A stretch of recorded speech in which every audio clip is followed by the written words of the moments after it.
السلام علیکم ورحمۃ اللہ وبرکاتہ۔ الحمد للہ رب العالمین والصلاة والسلام علی سید المرسلین وعلی آلہ وصحابہ اجمعین، اما بعد۔ آج کے اس یوم جمہوریہ کے موقع پر میری تقریر کا عنوان ہے 26 جنوری جمہوریہ ہند کی حقیقی روح کی نمائندگی کا دن۔ ہندوستان کا شمار دنیا کے سب سے بڑے جمہوری ملکوں میں ہوتا ہے۔ 26 جنوری 1950 میں ہندوستان نے اپنے لیے جو دستور طے کیا، اس کے آغاز میں ایک بہت خوبصورت جملہ لکھا گیا ہے۔ ہم ہندوستانی عوام تجویز کرتے ہیں کہ انڈیا ایک سماجوادی جمہوری ہندوستان کی حیثیت سے وجود میں لایا جائے، جس میں تمام شہریوں کے لیے سماجی، معاشی، سیاسی انصاف، آزادی خیال، اظہار رائے، آزادی عقیدہ و مذہب و عبادات، مواقع اور معیار کی برابری، انفرادی تشخص اور احترام کو یقینی بنایا جائے اور ملک کی سالمیت و یکجہتی کو قائم و دائم رکھا جائے گا۔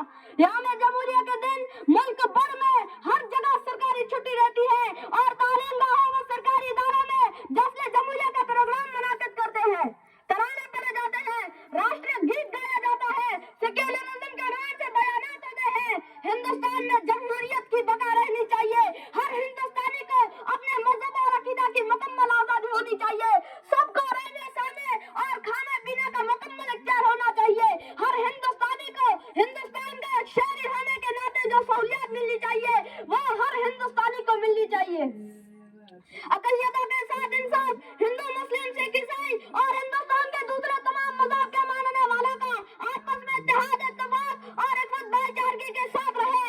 ملک کی تمام شرم و وطن سے حفاظت اور دیش کی ترقی کے لیے ہمیں بھرپور کوشش کرنی چاہیے۔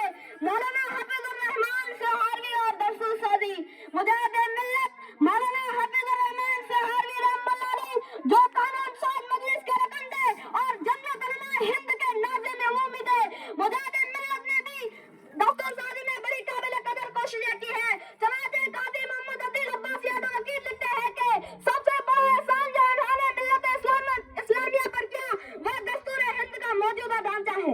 اس وقت مولانا دستور ساز اسمبلی کے ممبر تھے اور کم لوگوں کو یہ معلوم ہوگا کہ اقلیتوں کو جو حقوق دیے گئے ہیں، ان کی تربیت و تدوین میں مولانا حافظ الرحمان کا بہت بڑا ہاتھ ہے۔ آج یہی دستور کی دفعات ہے جو مسلمانوں کو ہندوستان میں سر بلند رکھتی ہے، اور اگر ان میں حقوق حاصل کرنے کی طاقت پیدا ہو جائے، یعنی وہ احساس کمزوری سے نکل آئے، تو ان کا مستقبل تابناک ہو سکتا ہے۔ مجاہد ملت مولانا حافظ الرحمان سہاروی رحمۃ اللہ علیہ ایک سیاسی مطالعہ۔ جناب محمد سلیمان صابر صاحب لکھتے ہیں کہ آئین ساز اسمبلی کی ممبری کو عام لوگ ایک بڑا اعزاز کہہ سکتے ہیں، لیکن حضرت مولانا نے کسی اعزاز کے خاطر نہیں، بلکہ اس لیے آئین یا قانون اسمبلی کی ممبری قبول کی کہ وہ شروع سے قومی رکن رہتے۔ برطانوی دور میں ملک کو آزاد کرانے کا اہم مقصد سامنے تھا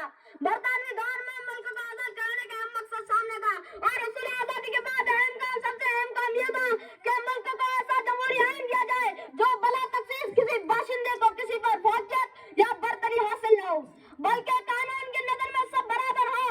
یہ حضرت مولانا جیسے وسیع النظر ممبرائی کی کوششوں کا نتیجہ تھا کہ ملک کو ایک سیکولر آئین دیا گیا۔ مجاہد ملت مولانا حافظ الرحمان سہاروی رحمۃ اللہ علیہ ایک سیاسی مطالعہ، یہ دو حضرات کی فکر کوشش کا ایک نمونہ پیش کیا گیا ہے۔ مولانا ابو کلام آزاد رحمۃ اللہ علیہ کی شخصیت اور ان کی خدمات تو روشن ہیں۔ ان مشہور شخصیات کے علاوہ دیگر حضرات کے کارناموں کو اجاگر کرنے اور تاریخ کے صفحات سے ان کی خدمات کو کھنگال کر قوم و ملت کے سامنے پیش کرنے کی ضرورت ہے۔ یہ حقیقت ہے کہ اس ملک کو جمہوری بنانے میں مسلمانوں کا اہم رول رہا ہے، اور مسلمان صرف اپنے لیے ہی نہیں بلکہ تمام بھارتیوں کے لیے یہ کوشش کرتے آئے ہیں۔ ہمارا خون بھی شامل ہے تازین گلستان میں، کہ ہمارا خون بھی شامل ہے تازین گلستان میں، ہمیں بھی یاد کر لینا چمن میں جب بہار ہے۔ السلام علیکم ورحمۃ اللہ وبرکاتہ۔